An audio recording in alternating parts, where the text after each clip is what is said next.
ada ulet? Kan saya bungkus nasi itu sama lauknya ayam goreng pakai laos, pakai ayam taburan laos itu. Ketika orangnya beli dibawa pulang, itu pas dibuka sampai rumah itu ada uletnya, ulet bulu itu loh. Loh, Ya nggak tahu datangnya dari padahal mana. waktu bungkus nggak ada. Nggak ada kan, bersih ya, higienis di saya itu. Di situ tuh makam yang ditumbuhi pohon besar. Jadi dulunya seperti itu. Kalau istilah Jawanya itu pedanyangan atau munden lah. Memang orangnya bilang memang gak boleh dihuni siapapun dari dulu. Kalau mau terpaksa menghuni itu atau memaksa, ya itu dagangannya akan gak laku. Nah, terus ada sepeda motor di sana, tiba-tiba itu katanya remnya blong, terus dia itu nabrak truk. Akhirnya nabrak truk langsung serong ke warung saya. Warung saya yang depannya ya hancur setengah itu. Kue-kue saya ya berantakan waktu itu.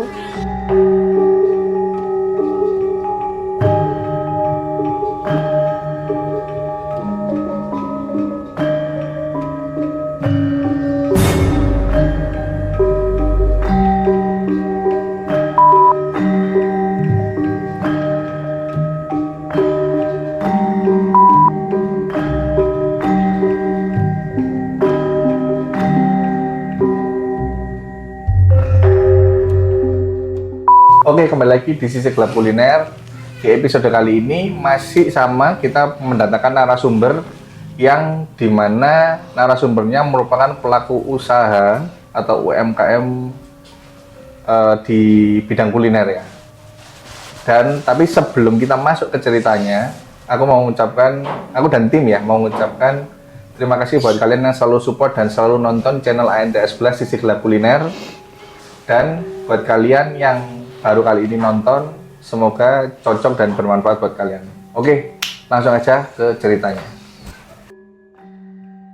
Sudah ada narasumber dan Mas Reza. Kita sapa dulu satu-satu narasumber dulu.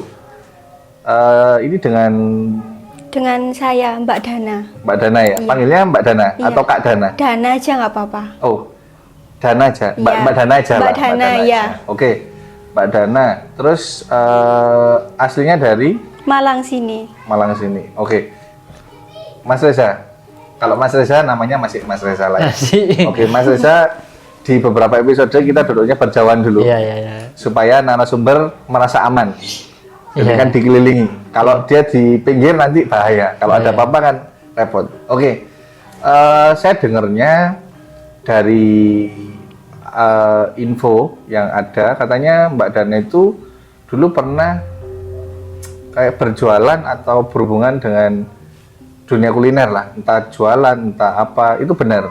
Iya benar, saya dulu itu pernah buka usaha ya di sebelah jalan raya. Usahanya itu makanan kayak gitu, makanan Jawa. Oh, Sama kalau yang pagi itu kue basah. Kalau Oh. agak siangan makanan Jawa. Loh, Cik, kalau sebentar, berarti ini stand kecil gitu? Iya, stand kecil kayak ruko gitu.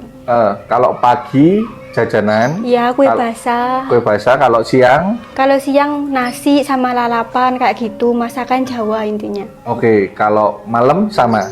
Iya, sampai malam. Makanan Jawanya itu sampai malam. Bukanya dari jam berapa? Kalau kue basah itu biasanya jam 4 pagi sampai jam 10 pagi. Kalau makanannya itu sekitar jam 2 sore sampai jam 10 malam. Oke, itu pada tahun? Pada tahun 2020. Oh, baru dong ya berarti? Iya, ya? baru. Oke, terus kan ini memang di episode kali ini kita mau membahas kejadian mistis yang pernah dialami oleh Mbak Dana. Iya. Ya, mungkin bisa diceritakan sedikit awal mulanya itu gimana sih kok tiba-tiba mau buka warung, terus perjalanannya gimana? Mungkin bisa diceritakan sedikit. Awal mulanya ingin buka usaha itu memang hobi saya kan masak. Jadi saya itu ingin berjualan berbagai macam masakan kayak gitu. Awal mulanya itu ya laris, berjalan lancar, ada pemasukan dan ada keuntungan. Tapi lama-lama saya merasakan kayak ada sesuatu yang aneh gitu. Itu sudah jalan berapa lama dulu? Sudah jalan 3 bulan kurang lebih, saya merasakan hal aneh. aneh itu aneh gimana sih Mbak Dana? Anehnya itu yang pertama, tiba-tiba itu orang itu WA ke saya, kenapa tokonya Mbak Dana tutup, warungnya Mbak Dana tutup, padahal saya itu merasa buka setiap hari di situ. Itu yang jaga Mbak Dana sendiri? Mbak Dana saya sendiri yang jaga. Oke, terus Yang kedua itu ada orang kan beli nasi dibungkus. Waktu itu saya bukanya kan jam 2 sore. Terus dia itu belinya sekitar jam 3 sore dibawa pulang. Ketika jam 4 sore dia ke aku. Dia marah-marah. Kenapa nasi basi seperti ini kok kamu jual? Loh, ketika saya melihat ke tempat rekuker saya itu, saya lihat kok nasi saya nggak apa-apa, nggak basi. Tapi ketika dibawa orang pulang itu basi sampai rumah. Di situ saya sempat bingung dan bertanya-tanya seperti itu. betul, itu yang kedua. Yang ketiga, Yang ketiga itu tiba-tiba itu saya kan goreng telur. Lah, goreng telur itu dalamnya nggak pernah mateng, padahal lama bolak-baliknya. Dari sini saya merasa bingung dan bingung. Ada apa gitu sebenarnya? oke, berarti ini sorry, aku klarifikasi dulu. Selama berjualan itu yang pegang, yang jaga selalu Mbak Dana? Iya, saya Nggak pernah ada sendiri. karyawan? Nggak pernah, nggak punya. Berarti itu kejadian yang langsung dialami ya? Iya, langsung saya alami sendiri. Itu kejadian itu terjadi setelah 3 bulan buka? Iya, 3 bulan 3 normal? bulan buka. Nah, emang di daerah sana memang apakah ada pesaing yang memang sama seperti Mbak Dana jualannya? Kalau Setahu yang Mbak saya lihat itu nggak ada. Soalnya sebelahnya kayak masakan Padang kayak gitu. Sebelahnya tahu campur kayak gitu. Nggak ada yang sama. Dana. Oke, kejadian itu terjadi berapa lama Mbak Dana? Terjadi 1 bulan berturut-turut setelah 3 bulan itu. Jadi setiap hari, hampir setiap hari Hampir gitu? setiap hari ada kejadian aneh dan ada orang yang melabrak ke saya tentang lauknya basi lah, nasinya basi lah, kayak gitu. Sampai pernah itu ada uletnya. Maksudnya gimana Mbak Dana? Kok ada ulet? Kan saya bungkus nasi itu sama lauknya ayam goreng pakai laos, pakai ayam taburan laos itu. Ketika orangnya beli dibawa pulang, itu pas dibuka sampai rumah itu ada uletnya, ulet bulu itu loh. Loh, Ya nggak tahu datangnya dari padahal mana. waktu bungkus nggak ada. Nggak ada kan, bersih ya, higienis di saya itu. Itu yang beli pelanggan? Pelanggan sendiri. Oke. Dan udah langganan gitu kan, nggak mungkin kalau dia mengadang-adang. Berarti setelah kejadian itu, terus Mbak Dana kan apa yang di dalam benak Mbak Dana itu, apa juga Mbak Dana mengalami hal-hal selain pembeli ya, pembeli yang mengalami kejadian-kejadian gitu, terus Mbak Dana pada saat di lokasi penjualan juga mengalami, atau di rumah juga mengalami, atau gimana, mimpi atau apa? Kalau sempet di rukonya itu kan saya mau tutup ya karena udah malam. Waktu itu saya beberes sendiri karena nggak ada kakak yang mau bantuin. Nah terus saya itu beberes, saya tutup semuanya. Tiba-tiba lampu mati. Padahal di sebelah tetangga-tetangga itu nggak ada yang mati. Lampunya nyala semua. Di situ saya malah bingung, ketakutan kayak gitu. Oh, berarti sudah gangguan itu sudah benar-benar sampai bukan cuma makanan tapi sudah aktivitas kayak lampu mati gitu-gitu ya? Iya, bahkan beras yang awal mulanya banyak itu tiba-tiba tinggal sedikit. Padahal saya merasa saya baru beli beras kemarin. Oh, berarti kayak barang hilang, terus lampu mati, nasi dan semuanya basi. Nah, pada saat Mbak Dana tahu itu, apa yang Mbak Dana lakukan? Saya pergi ke orang pinter. Orang pinter. Iya. Waktu itu langsung datang nih orang pinternya. Apa yang diapain? Atau proses apa yang dilakukan? Cuma dilihat sekitarnya terus bilang gini. Di sini ada penunggunya, intinya gak boleh dibuat jualan kayak gitu. Tanahnya dulu, yang sebelah sini aja. Tapi kalau yang sebelah kamu itu nggak ada masalah. Kalau yang tanah kamu tempatin ruko itu dulunya adalah sebuah pohon besar yang ditebang. Kok bisa pas ya? Kenapa kok itu bisa pas di Mbak Dana itu? Apakah ada memang unsur kesengajaan dari pemilik ruko atau gimana kalau katanya orangnya atau kalau Mbak Dana lihat? Kalau yang saya lihat, memang rukonya itu sisa 1 tok itu yang kosong, makanya saya pilih itu. Oh, Yang karena lainnya memang udah nggak ada yang pilih gitu iya, ya? Kak. Udah lama katanya nggak ada yang ngontrak. Terus kebetulan kan itu murah gitu loh, jadi kan saya tertarik gitu. Terus waktu itu proses pembersihan yang dilakukan seperti apa? Atau proses kan setelah dibilangi, oh ruko ini ada penunggunya gini, apakah Mbak Dana langsung percaya terus pergi gitu? Tidak langsung percaya, ya masih bingung bertanya-tanya ke yang lain, Oke. ke yang lain kayak gitu. Terus ada langkah pembersihan atau gimana? Ya ada langkah pembersihan, sama orangnya itu dibuatkan kayak sikep gitu dari rumah, kayak kertas, terus kertasnya itu digantung di atasnya ruko gitu, tapi tetap nggak ngefek. Oke, terus katanya pernah yang jaga itu siapa, Mbak Dana? Kayak sosoknya seperti apa? Katanya orang yang pinter ini tadi. Kalau sosoknya sih orang tua, orang yang tua banget gitu, yang penunggu pohon gitu, terus wajahnya itu seram, kukunya panjang. Kayak nenek lampir gitu. Cewek Hampir atau seperti- cowok? Katanya sih cewek. Oh. Terus dia nggak bisa kayak dinego atau gimana supaya tetap Mbak Dana jualan, katanya orang yang ngerti. Memang orangnya bilang memang gak boleh dihuni siapapun dari dulu. Kalau mau terpaksa menghuni itu atau memaksa, ya itu dagangannya akan gak laku. Nggak ada cara apapun lagi. Kak orangnya bilang gak ada sih. Itu Mbak Dana sudah keliling cari orang yang paham, yang ngerti gitu, sama aja semuanya. Belum, saya cuma cari beberapa aja, tapi sampai situ saya udah putus asa dan saya tutup toko. Nggak jualan lagi. Oke, tapi itu berlangsung kan 3 bulan, terus ada masalah 1 bulan, Iya, terus langsung tutup. tutup. Berarti nggak sampai setengah tahun. Nggak sampai. Nah, proses tutupnya itu apakah ada kayak kejadian-kejadian yang lain? Kejadiannya itu pernah ada orang kecelakaan di depan situ, di depan yang ruko saya tempati itu. Gimana ceritanya? Coba waktu itu mungkin Waktu itu kan saya jualan kue basah jam 4 pagi. Terus itu tiba-tiba itu ada truk kan ya, kayak keluar dari pabrik gitu loh. Di situ kan ada pabrik tebu. Nah terus ada sepeda motor di sana. Tiba-tiba itu katanya remnya blong. Terus dia itu nabrak truk.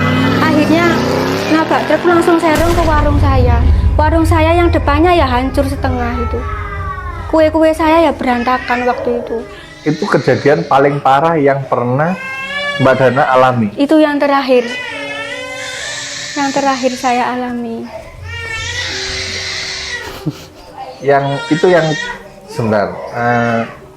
Rewel. Ya agak rewel ya. Ya. Ini anaknya umur berapa Mbak Dana? Anaknya umur 2 tahun kurang. 2 tahun kurang. Iya. Ya lucu ya. Oke, gak apa-apa, kita lanjut aja supaya nggak kelamaan. Tadi berarti kejadian paling parah yang pernah dialami Mbak Dana pada saat di warung itu adalah ada tabrakan yang sampai Ya. depan warungnya rusak itu ya. Iya, setengah yang rusak Itu itu. pada saat sudah mau proses pindahan atau gimana? Itu udah mikir-mikir untuk pindahan itu. Udah ada yang saya boyong ke rumah sebagian. Cuma tinggal kue-kuenya aja, rencana terakhir hari itu aja. Terus tanggapan dari pemilik ruko pada saat ada kejadian kayak gitu, kan Mbak Dana pasti kan sempat bilang nih ke pemilik ruko. Saya marah. Terus Kenapa tidak cerita dari dulu kalau asal usulnya kayak gitu? Sebenarnya yang punya ruko itu udah pernah lihat ke orang pintar kalau di situ itu bekasnya pohon besar dan tidak boleh dihuni ruko, tidak boleh dibuat jualan kayak gitu. Tapi pemilik rukonya itu kan pingin uang, makanya ya disewakan aja ke orang. Saya sempat marah di situ. terus tanggapan dari pemilik rukonya gimana? Tanggapan dari pemiliknya rukonya itu minta maaf sama saya. Uangnya dikembalikan nggak? Enggak. Berarti itu sewanya sudah setahun berarti? Belum, saya kan bayarnya bulanan. Oh jadi ya nggak rugi-rugi banget. Iya, nggak rugi banget. Tapi cuma waktu itu setengah bulan saya tempati lebihnya. Jadi kan ruginya ya setengah bulan itu. Oke. Tapi setelah keluar dari ruko itu apakah masih ada gangguan terhadap? Alhamdulillah setelah keluar dari ruko itu saya nggak ada gangguan apapun dan nggak mengalami peristiwa kayak aneh-aneh itu. Oh, tapi memang waktu itu kejadian yang kayak nasi basi dan sebagainya itu sudah benar-benar kayak dicek, oh ini bukan kesalahan dari teknis, memang. Bukan, soalnya baru masak 2 jam ya, masak sudah basi gitu. Tapi padahal yang di tempat utama enggak, tapi yang dikasihkan orang basi. Iya, ternyata yang komplain bukan 1-2 orang saja, ternyata banyak. Oh, Dan yang jual-jual di sana ada berapa lapak? Ada 8 kurang lebihnya. Yang 7 itu tahu semua kalau memang di Yang sana 7 itu tahu semua, cuma menyembunyikan juga. nggak ada yang bilang sama Nggak sekali. ada. Kok bisa ya dari yang 7, dari 8, 7 oke, 1 enggak ya? Iya, cuma yang pojokan aja memang yang bermasalah. Nah, kalau dari Mas Reza menanggapi kasusnya dari Mbak Dana ini gimana? Kan kapan hari juga episodenya sama nih. Gangguannya kan dari rumahnya, kalau yang kemarin ya, setahu saya. Kalau yang sekarang ini gangguannya dari mana, Mas Reza? Kok tiba-tiba kejadian seperti ini? Jadi gangguannya itu sebenarnya di situ tuh makam.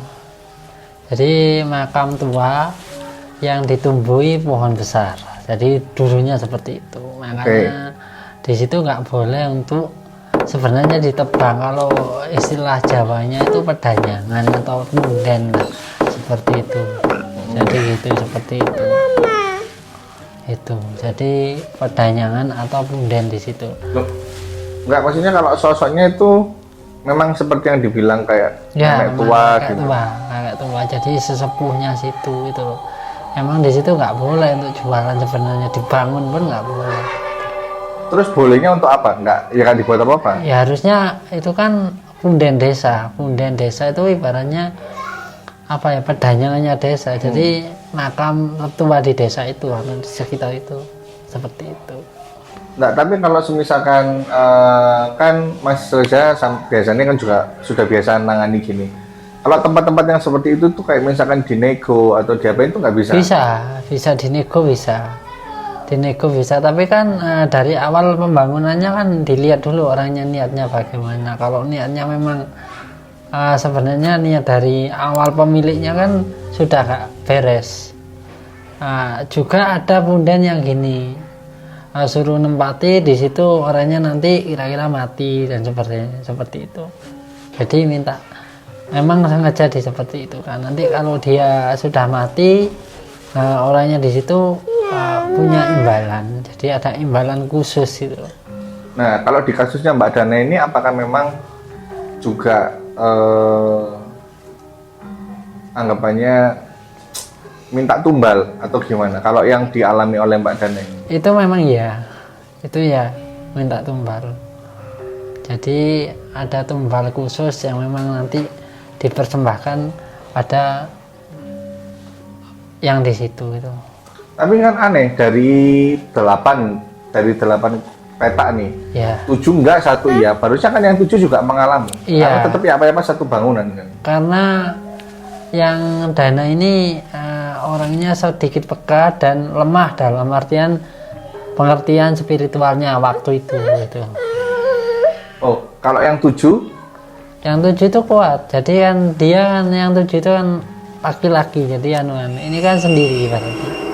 Waktu itu masih apa yang saya lihat masih rentan gesekan dengan energi seperti itu.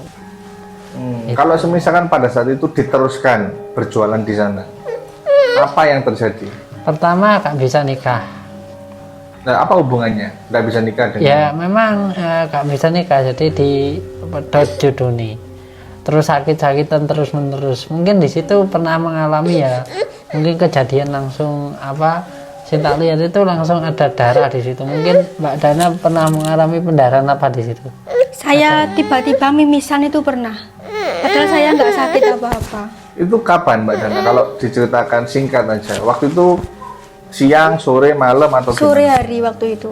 Sore hari mau tutup atau Sebelum belum? kecelakaan itu saya mimisan. Sebelum ada kejadian kecelakaan di depan ruko saya mimisan gitu. Tiba-tiba mimisan. Iya, hampir pingsan saya. Oh, nah kalau Mas Reza lihat kenapa? Ya memang Sebentar, ini Mas Reza. Kalau Mas Reza lihat kenapa kok tiba-tiba mimisan? ya waktu itu kan gini. Nah, ini kan dan ini kan istri saya toh. Waktu itu belum jadi spiritual, belum mengerti hal seperti ini. Dan dia ini termasuk apa ya, orang-orang yang dulunya tidak menerima apa istilahnya anugerah Tuhan berikan pada dia itu. Tidak menerima, mau jadi orang yang biasa dan di situ juga suka sama dia itu. Orang tua itu suka sama dia, ibaratnya Itu kan cewek katanya. enggak kakek. Oh, soalnya tadi kalau Mbak Dana kan bilangnya cewek. Ya, kalau nggak salah tadi ya. Itu Tadi aslinya ibunya kakek. cewek. Yang ada di situ kakek. Oh, kakek-kakek. Kakek itu. Terus Itu ya kakek itu suka sama Dana. Tapi kakek ini satu keluarga itu. Ada ceweknya satu, kayak ada 3 orang di situ. Ada yang jinnya itu ada ceweknya satu, ada kakek satu, ada anak kecil satu. Tuh. oke. Tapi yang banyak di situ mengganggu itu adalah cewek sama anak kecilnya. Yang kakek ini enggak. Itu loh. Itu yang suka sama Dana. Suka dalam artian itu pengen apa ya? Pengen ikut atau gimana seperti itu. Oke. Tuh. Nah, terus pada saat itu apa yang dimau sebenarnya? Yang dimau kepinginnya dia itu ikut gitu, ikut Dana ini, jadi ikut dan istilahnya yang dimau ini Dana ini biar jadi dia ikut atau Dana mati gitu. Seperti itu. Jadi itu karena gini kan, orang-orang seperti kita ini sebenarnya kan diincar oleh makhluk begitu, diincar apanya, energinya ya, diserap energinya sampai kita mati. Seperti itu. Kalau ikut jadi kan dia bisa menghisap energi kita pelan-pelan, tapi kan mati juga akhirnya itu. Oke. Berarti ini kejadiannya sekali lagi tempatnya ya, bukan Ya, pengaruh dari luar. Nah, kalau Iya. apakah ada pengaruh dari luar, orang yang sekiranya mengganggu gitu? kalau pengaruh dari luar itu sebenarnya ada gitu loh, ada gitu. Tapi bukan orang yang mengganggu, tapi dari pemilik tadi untuk memberikan tempat itu yang nomor satu seperti itu. Oh, jadi Ada anggapannya kayak perjanjian tersendiri antara pemilik dengan si yang di situ. jadi pemiliknya kalau Mas Reza lihat itu memang sudah kayak ada. Sudah tahu kalau di situ ada seperti itu. Oh, jadi dia tahu terus dia memanfaatkan. Iya. Kan di episode yang lalu sama tanya kan ada yang Ini menurut saya episodenya hampir sama ya. Iya. Jadi sama-sama di tanah. iya Bukan gangguan dari orang. Iya, bukan sama kan ngomong ada orang yang usaha kuliner tapi minta tanah angker kan gitu loh. Nah ini salah satu modusnya seperti ini. Yang memang usaha tapi minta tanah angker. Iya, jadi orang ini nanti memberikan umpan dana ini tadi. Oh, berarti sebelum Mbak Dana ini ada yang sudah diumpankan. Sudah, tapi Dan- kuat. Oh, jadi nggak sampai mati. Tapi ada nggak yang sampai meninggal? Nggak ada, Berarti belum pernah. belum pernah. Mungkin itu syaratnya kalau mau situ ditempati harus ada tumbalnya, Baru bisa. baru bisa ini atau ditempat.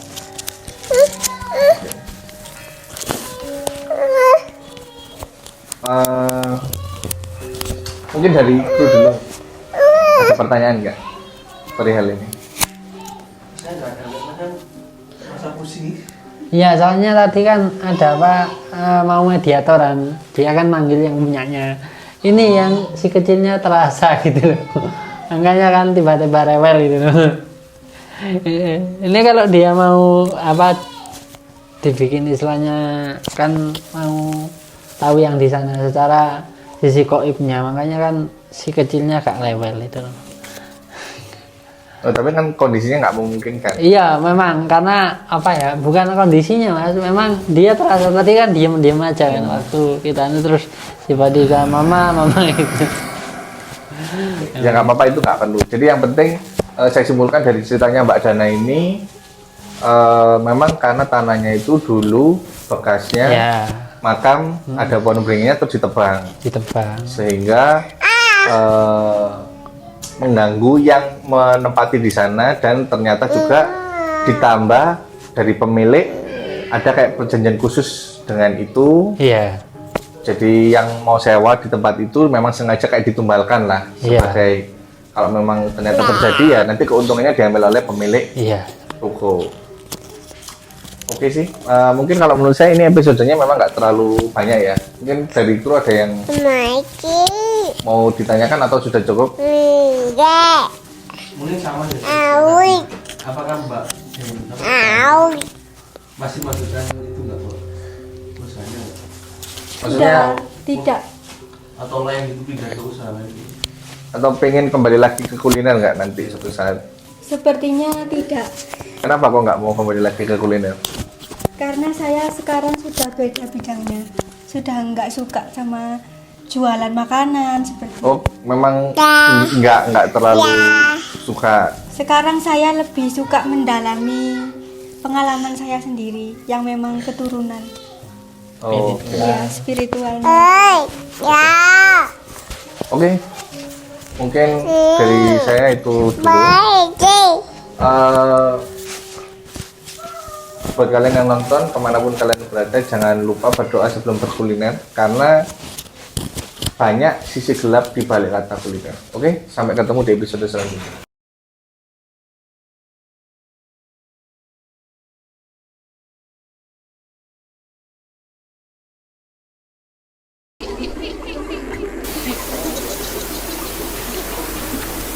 Hehehe